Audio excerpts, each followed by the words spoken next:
Welcome to the Sheffield Sunday As Bill Sees It meeting. This is a main share meeting, and today it's with great pleasure and much gratitude that we welcome Robbie W.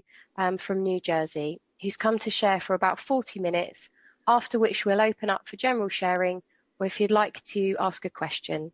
Thank you so much, Robbie. It's wonderful to have you here, and the floor is yours. Thank you so much, Sammy, and good morning, Sheffield, England, and world. My name is Robbie, and I am an alcoholic. I have a permit date. That is October 31st of 1983. I have a permanent sponsor. His name is Ben N. from the Jersey Shore. He lives in Atlantic City, New Jersey. He's been my sponsor for about 35 years. I have a permanent spiritual advisor. His name is David H., Dr. David. He's also from the Jersey Shore, and he's also been my good friend for about 38 years. And I have a permanent home group, and that is called the Good Morning Avalon Group of the Jersey Shore. If you're ever at the Jersey Shore on the East Coast, please come and see us. We meet 7 days a week. In the summer, we meet on the beach at 30th Street. And during cold times like this, we meet at a church on 50th Street, right in Avalon. It's an honor to be here, and thank you, Young. Thank you, my friend. Thank you for asking me to show up, and thank you, everybody else, for taking time out for your recovery today. Listen, let's get this out in the open. Let's get this out of the way. You ready? I love AA with every fiber of my body. Okay, I've been in AA since October 31st of 1983, right? Listen, if they let me shout this from the rooftop, Young, you know I would do it. They try to calm me down a little bit, you know. When I go to a convention, I want to get the hotel staff sober. You know what I mean? And they say, relax, Robbie, just deal with the convention. You'll be fine. You'll get through this. You know, and so I hope you love AA like I do. And if you don't, man, please stay. Please stay. Please stay and let us love you, man, until you love yourself, man. Because what a beautiful program, right, Young, that Alcoholics Anonymous is. It took a guy like me from the scrap heap, right? From the scrap heap, right? Listen, when I was new, kids, I was a stray dog, period. Sammy, I was a stray dog, period, when I came to AA. My own family didn't, anybody relate to this? Feel free to raise your hand. My own family didn't want me around. Anybody there? My own little sister didn't want me around, right? The only people that wanted me was the law. You feel me? The only people that wanted me, right? You don't have to raise your hand for that. I can tell by looking at most of you. But the reality of it is that's who I am. I'm an alcoholic. You see? And I don't stop drinking, you know. I don't drink because I want to. I don't drink because I have to. I drink because it's a way of life, you see. I pick up a drink of alcohol, right, Tina from Ohio, and I get what's called this phenomenon of craving, right? And then it's coupled with a mental obsession. And my big book says that it's so subtly powerful, right, that no amount of human willpower can break it. You see, I must have a spiritual experience. And thank you, AA, for providing that. See, I have a spiritual program. You know, this guy named Chuck C. back in the day used to say it was a conscious separation from God. And I come here to Alcoholics Anonymous, to you drunks, to you, some of you criminals, many complete mental defectives. Most of you are full flight from reality. It's not my words. That's Bill Wilson. Don't get mad at me. All right. And the reality of it is I come here and I meet you people. I meet you broken toys. You feel me? And you instill in me a will to live again. You forget about that drinking stuff. You know, this is so much more of alcohol. This is called being relieved from the bondage of self. See, because that's my problem. If alcohol was just my problem, I could stop drinking and go dancing in here at the Jersey Shore. I can go get on a surfboard and ride some waves and woo! I'm not drinking. That would be like that guy in the big book, Young, that says, look, Ma, the wind stopped blowing. Once you get sober. I stopped drinking. My big book says this, Tommy K. from Ireland. You know what my big book says? We think a man that says just not drinking enough is unthinking. You see? There's a long road of reconstruction ahead. I get here to AA, Mary from Iowa, right? I get here to AA, and guess what happens? I realize that, okay, that's great. You put the alcohol down. Good, wonderful start. Wonderful start. That's very important. Don't take out of context what I'm saying. But now we got to get to work. See, I don't say keep coming, says they got 10 days or I'm back or I got 30 days. I say do the work. That's all I yell into the screen. Do the work. You don't got to like me. I don't care. And the reality is if we don't do the work. Oh, there's Maureen from my evening meetings. Hi, Maureen H. Good to see you from Oregon. If we don't do the work, if I don't do the work, I'm headed for trouble. Because what's our big book say? Alcohol is a subtle foe. You know what subtle means? I got a sponsor to makes me have a dictionary. Now here comes Chrissy from Massachusetts. Wonderful. This is exciting. All my friends are showing up on Sunday morning. It's a subtle foe. That means I don't realize it's summer. That means I don't realize that alcohol's there and just waiting for me. You see? So I got to come here and I got to place myself in the middle of you. What's that mean, Robbie? In the middle of Alcoholics Anonymous. Next to somebody on my left and next to somebody on my right. And they know who I am and what I am. That's the true definition of humility. To know who I am, to know what I am, and know what I want to do in life. You see? And that is just to stay sober, Sarah from the UK, and help others find a solution to this problem. You see? And see, when I can do that, and hey, Andy H., when I can have that, dude, when I can have that inside my heart, like that's my main job. Let's all go to page 102 of the big book.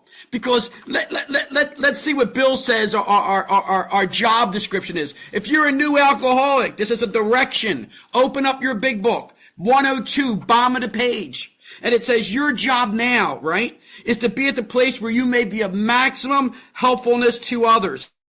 So never anywhere if you can be helpful. You should not hesitate to visit the most sordid spot on earth. Sometimes that's an AA meeting. Just saying.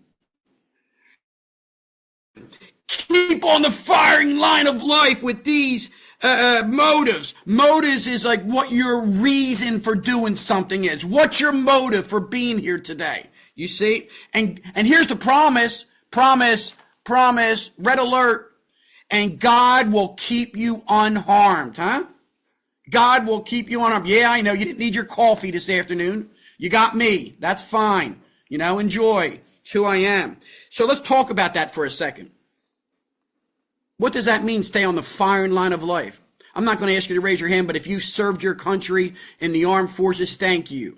And when you're on the firing line of life, that means that you know what's going on around you. The enemy's all around you, shooting shells all over your head, right? There's mortar bombs somewhere, in the ground. You got to be careful where you walk, John C. So you got to stay on the firing line of life. See, I know what that means. Thank you, Bill Wilson. I had a sponsor that walked me through the 12 steps of Alcoholics Anonymous through this big book, right, Maureen? So I know the solution. I know where the answers are. You ain't got to give me your watered down AA and middle of the road sobriety. I don't have to fall for that. I was told, get your own big book and find out what's in it, and then hang out with those. I started with Joe and Charlie personally. Joe and Charlie were my original teachers, and I would go to see Joe and Charlie live. And they were saying things that other people weren't saying in meetings. And that's how I started to learn. And then I started going to other teachers like Sandy Beach and Clancy Imislin and Tom Ivester and Polly Pistol and all these beautiful AA members that have infused me, right, with a love for Alcoholics Anonymous. Well, geez, Robbie, you've been sharing for 13 minutes and you haven't talked about your drinking yet. You know why? Because you all know how to drink very well. I want to talk about Alcoholics Anonymous. I want to talk about being relieved from the bondage of self, right? I want to talk about being a recovered alcoholic. You know, recovered just means restored. All the recovered alcoholics in the room, raise your hand. Raise both if you're excited about being recovered. And let me tell you what that means if you don't have your hand up, and it's okay. It just means that we've been restored to usefulness. I'm not on the streets anymore. I'm not on the streets drinking anymore. I'm not in the soup kitchens anymore. You feel me? I'm not walking up and down the jail tiers anymore, John. You see? I'm in the rooms of Alcoholics Anonymous. You know what I'm doing, Sammy? I'm looking for God's wayward kids. And when I do that, I'm following what it says on page 77. Let's go to 77. Top of the page in 77. It says, it tells us what our real purpose here is.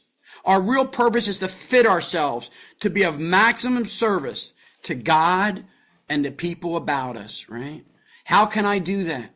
How can I do that if, right, Summer? How can I do that if my life isn't in order? Let's go to 164. It says the most important book, I think, captured it well. If the book had a thesis statement, here it is.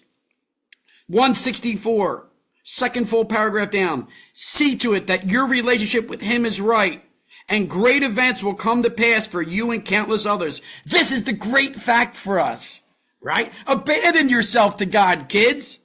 Admit your faults to him. Go ahead. He knows already, so you might as well admit it, right? And admit it to us, your fellows as well. Clear away the wreckage of your past, right? Give freely of what you find and join us. Man, I love that. I love these words, man. Bill was such an amazing writer. So I was born and raised in Philadelphia, Pennsylvania, right? It's like a blue collar town. Anybody ever see the movie Rocky with Sylvester Stallone? That's where I come from, okay? You play the Rocky music, you know. It's not how hard you get hit. It's how you get up after you get hit and all that. I'm a Rocky guy. You know, I'm a Philadelphia Eagles guy. Whatever. Deal with that if you don't like that. And that's who I am. And so that's where I grew up. And that's who I am. And listen to this. I'm going to tell you something wild, group. I grew up with beautiful parents, young. Like my mama was like Mother Teresa. She went to church every day, man, praying for me. Yeah. My papa, you know what he was, Sammy? He was a meek and humble man. Never cursed. Adored my mother. You see? Taught me how to treat women. Well, geez, Robbie, what happened to you? Alcohol. Let's go to the doctor's opinion. Because here's where I find out about the facts about myself. It doesn't say I drank because of my upbringing. It doesn't say I drank because of my gender. It doesn't say I drank because of my color, my race, my creed, my religion, my any sexual abuse or any physical abuse. And if any of that happened to you, I am not discounting that. Deal with it, please, with the proper people and us. But I drank because I liked the effect produced by. Anybody good with that? I'm an effect type guy. You feel me? So when I come to AA, young, I'd love to get an effect. That's why I turn my video on when I go to these type of Zoom meetings. That's why when I go to Summer and I are getting ready to go to a convention in a couple of weekends, and I'll be in the front row all weekend in Delaware. I'll be in the front row all weekend. Man, shoot. I don't want to miss none. Think about this, group, just for a second. I give this to all my sponsees during our first meeting, Andy. And I say this. Andy H. from the UK. If you got a chance to go see Green Day, I'm going to guess that Green Day, you might like them. I'm just going to throw it out there. And Green Day's coming to a local place. And they say to you, Andy H., you can sit anywhere you want. Something tells me we would find Andy in the front row.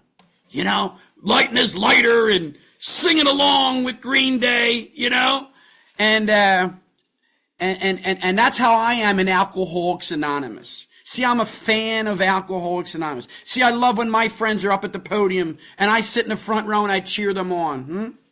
See, I love when I get a chance to carry the message of AA. I get excited. You know, somebody says to me, "Are you nervous before a big convention?" I'm like, nervous? You kidding me? I get a chance to talk about God and AA.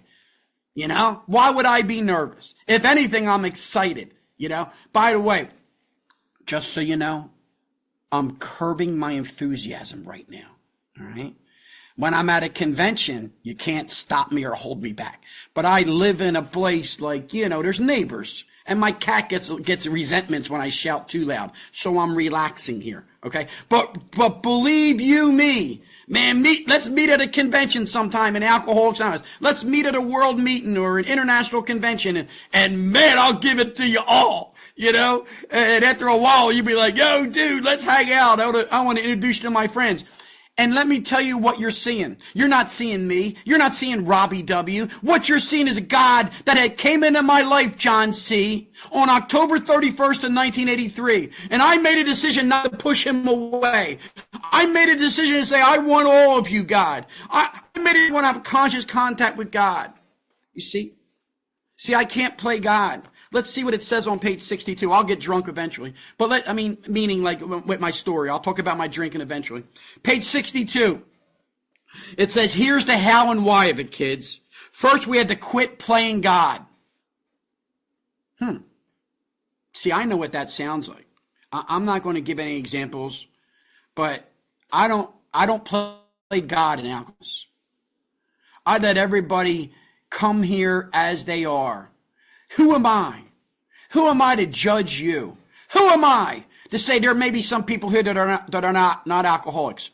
Who am I to judge anybody? For Julian F., when I showed up, Julian, who shot at, I told you I was like a stray dog. I heard voices. I saw things. I shook, I rattled, and I rolled. And they said, kid, just don't drink today. Come on home. Let's go to the diner. Let's go out to eat. You see? And I listened, Andy. Like, oh, listen, this is my story, so I'm going to tell it to you.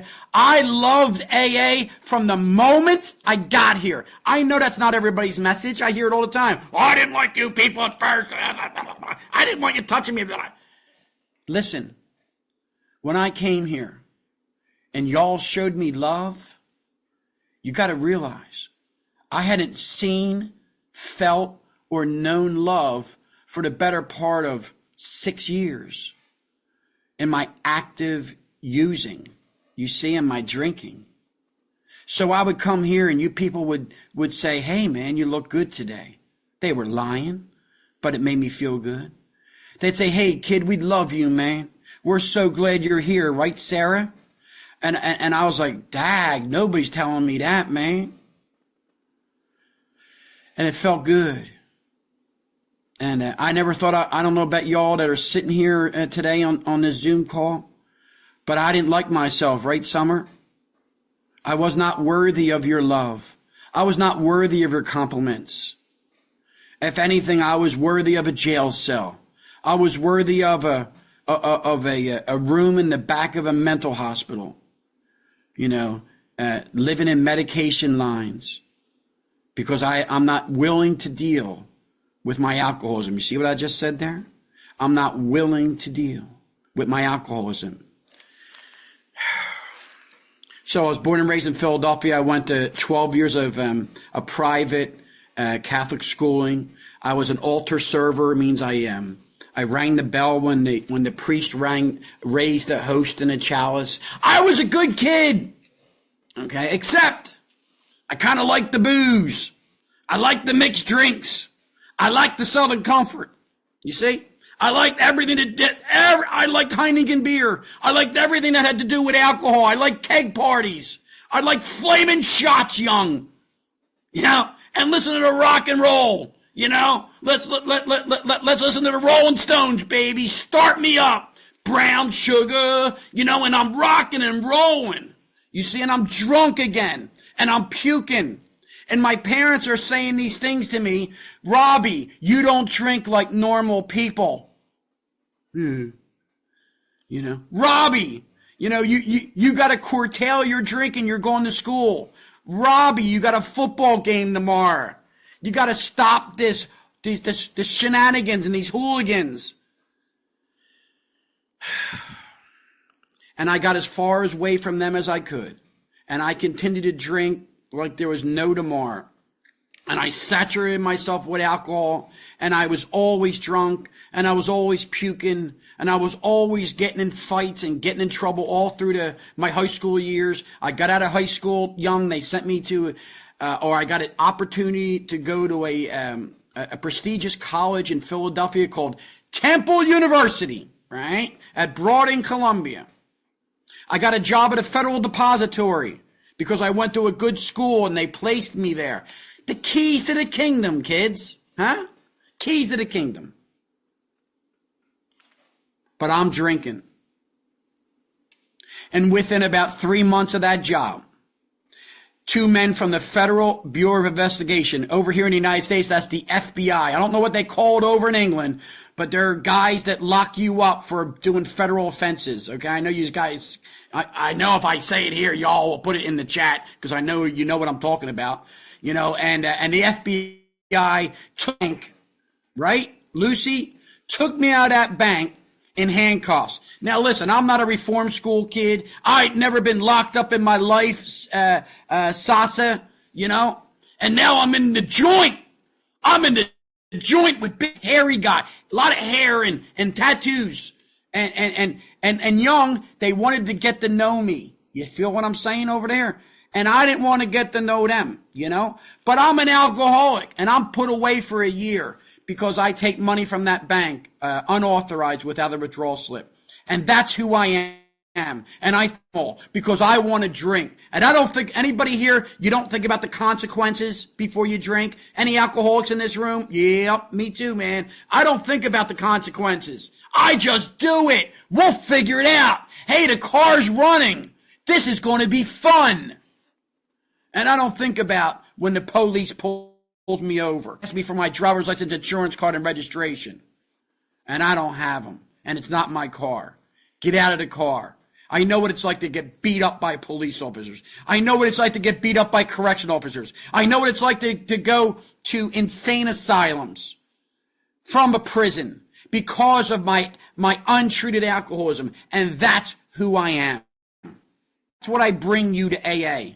Okay, let's forget about the crimes for a minute. I'll just fast forward and say we'll skip the chapter on stealing cars and we'll skip the chapter on burglaries. But hurry up and believe that I'm a 3-time convicted felon. And hurry up and believe I know what the inside of a prison looks like. And hurry up and believe I know what it's like to hate myself. And hurry up and believe that I know what it's like to want to kill myself. You're listening to a suicide survivor. So I know what it's like to want to just die. Thank you, Sandy. I know what it's like to just want to die from this horrific illness. So why wouldn't I get dressed up when Brother Young asked me to come and speak at his home group? Why wouldn't I speak with enthusiasm when I get a chance to let y'all know I've been relieved from? Let's go to 152, and I'll tell you what I've been relieved of. 152, kids, left-hand side of the page. It says something to the effect. It says, you know, we have shown how you got out from under. And you say, yeah, I'm willing. But am I to be consigned to a life where I shall be stupid, boring, and glum like some righteous people I see here in AA? You know I got to get along without liquor. Y'all sold me on that, right, Andy? I know I can't drink. My parents say I can't drink. My loved ones say, the authorities say I can't drink. Even the judge says I can't drink. I get it. I got to get along without liquor. But how do I? Do you have a sufficient substitute? 152, big book. Yes, there is a substitute, and it's vastly more than that. It's the fellowship in AA. There you'll find release from care, boredom, and worry. Here your imagination will be fired, right? So my imagination's been fired. All because not because I came to AA. There's many people that come here to AA. But because I stayed here in AA. And because I did what y'all told me to do. You see? I got those 12 steps off the wall of Alcoholics Anonymous. I got taught, young, steps off the wall. You're going to have an off the wall program. You see, I don't want to have an off-the-wall program. This is a 12-step program, people. This ain't a cute little program where we say cute little things, middle-of-the-road sobriety chants. It is. Sometimes that's what you hear. But it's not. If what your goal is to have contented, peaceful, and permanent sobriety, then there's much work to do on the steps, you see. Bill Wilson has a great quote in the manual, and you'll get an AA service manual combined with the 12 concepts for world service if you go to an area assembly and you get involved in general services. And here's what he says, Young. I'm just going to paraphrase. I'm not getting it out. He said, AA is more than a set of principles. It is a society of alcoholics in action. Are you an alcoholic in action here in Alcoholics Anonymous? You can raise your hand. Don't be afraid. Let the newcomers know. Ask me to be your sponsor because I'll take you through the steps. Ask me to be your sponsor because I'll have a Zoom meeting. You know, I know Maureen, she goes to about 7 meetings a day. Hang out with her, you know. And she's got a good program, you know.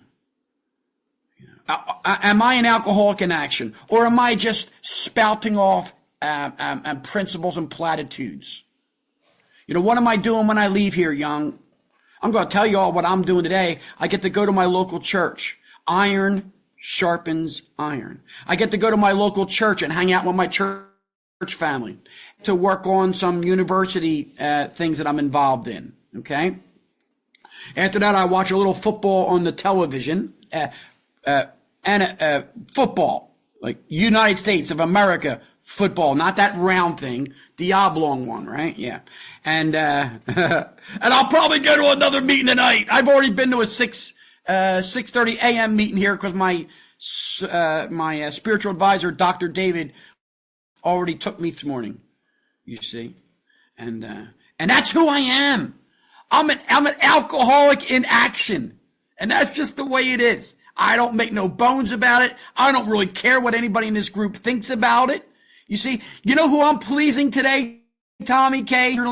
I'm trying to please that dude upstairs, or that chick upstairs, or that being, that supreme being. I don't even know what it is. And I think if we say we do, I don't know. But I know this.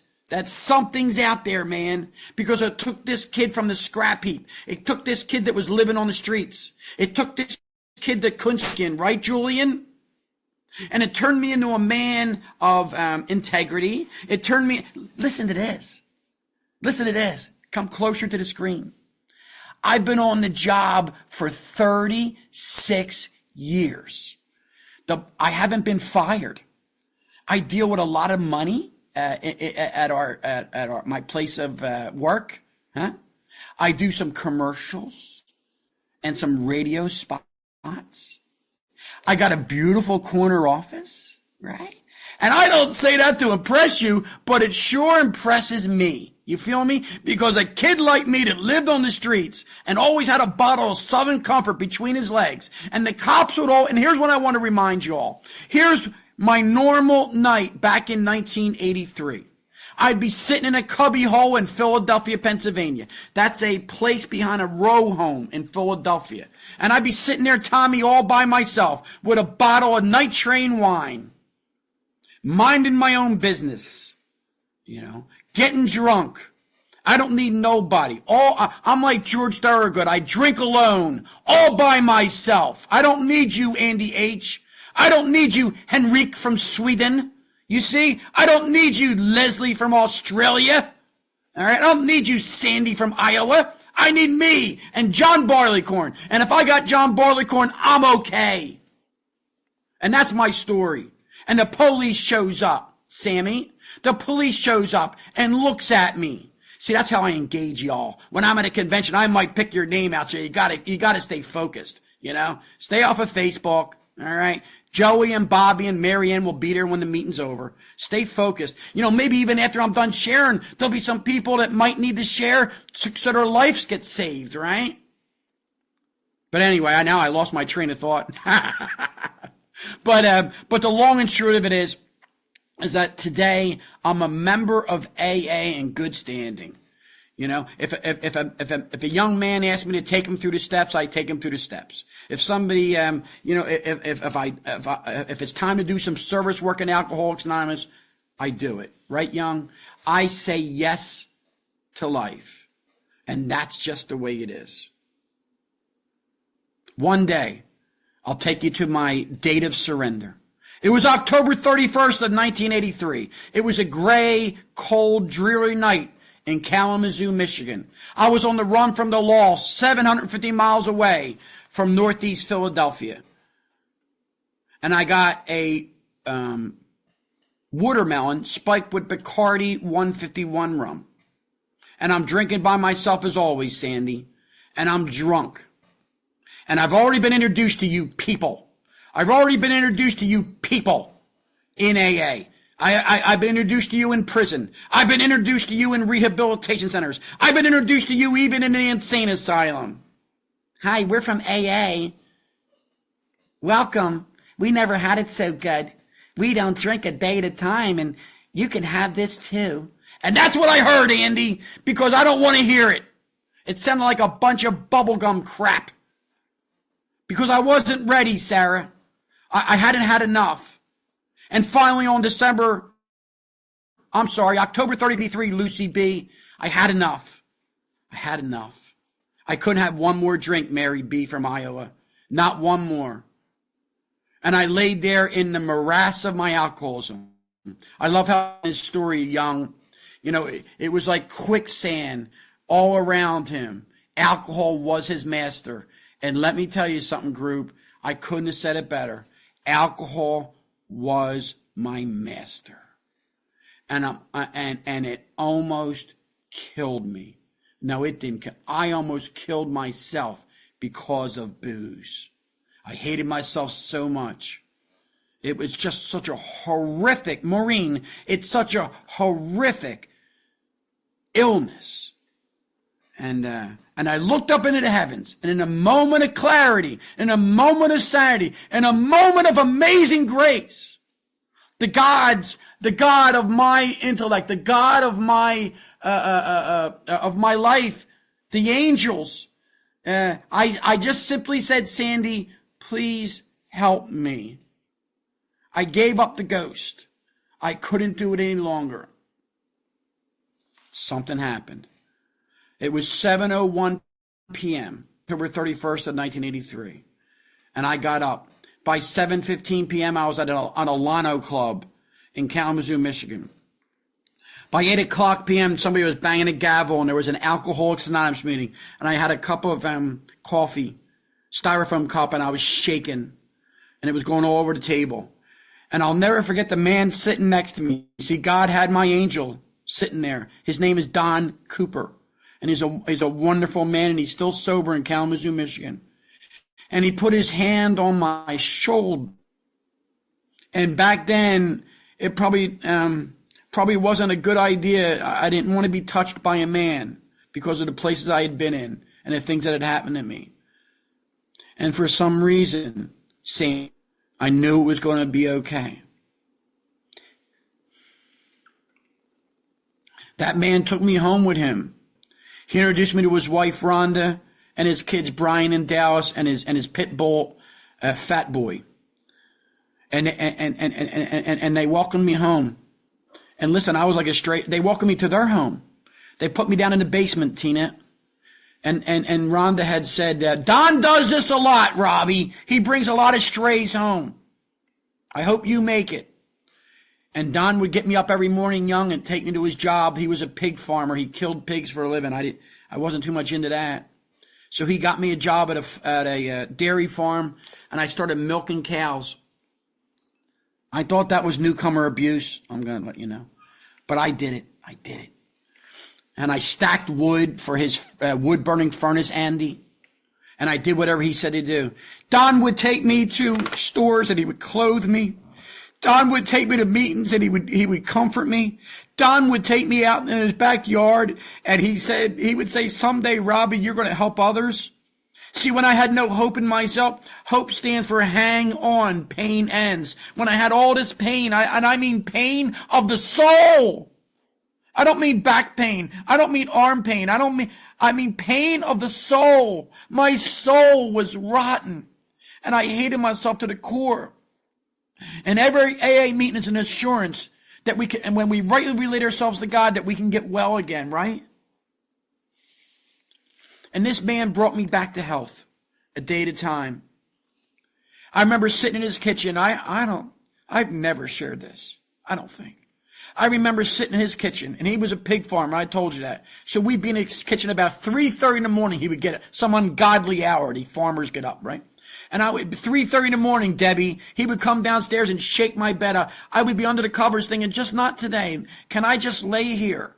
I don't want to answer life. Can anybody relate to that when you're new? I don't want to get up. I don't want to get out from under the covers. I'm okay here. I won't drink, Don, I promise. Just go to work and leave me here, and I won't do nothing all day until you come home and get me to a meeting. And he'd say, get up, boy.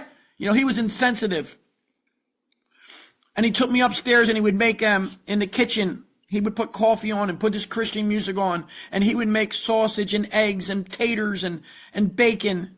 And we'd sit there and he'd read from the big book. Like I was a little kid. You know, I mean, like he was reading Dr. Seuss to me, and he would read from the big book, and I didn't know what he was saying. I didn't understand this book at the time. And I finally, one of these days that he would do it every morning, Andrew. He was reading 7 days a week. Who's got a Don Cooper in their life? I got, man, thank you for all the Don Coopers in the world. And one day, as we're eating breakfast, it finally hit me, young. I owe this man my life. And I said, Don, how can I ever repay you? I had about 6 months of continuous sobriety. My acne was gone. I started filling out again. I started feeling a little bit better about myself. And he said, Robbie, when you get a chance, do what I'm doing for you. For somebody else. Just pass it on. And I realized that's the last thing that Dr. Bob ever said to Bill Wilson was just pass it on. Just pass it on. So that's why I do what I do today. That's why I stay busy in the program of Alcoholics Anonymous. That's why I don't know. I think I'm gonna be that kid, I'm 63 years old. God, I forget how old I am. Whew. You know, if you become an old timer, the only problem, I'm going to be 41 years sober at the end of this month, right, Summer? Summer's got some plans for me. I don't know what they are, but she got some plans. And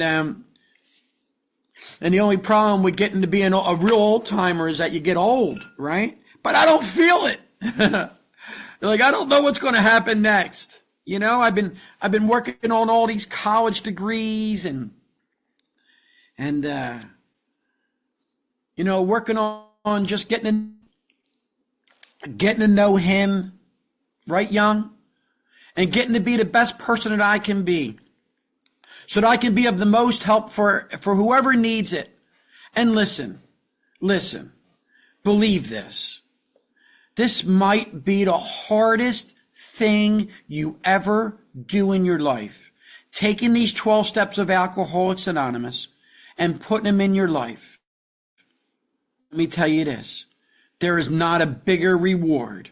And there's no amount of pomp or circumstance. There's no amount of financial reward. There's no lottery won that can even come close to what is inside here. That was what inside my heart. When I came to AA in Kalamazoo, Michigan, John C., I had just a smoldering ember of life, a smoldering ember at best.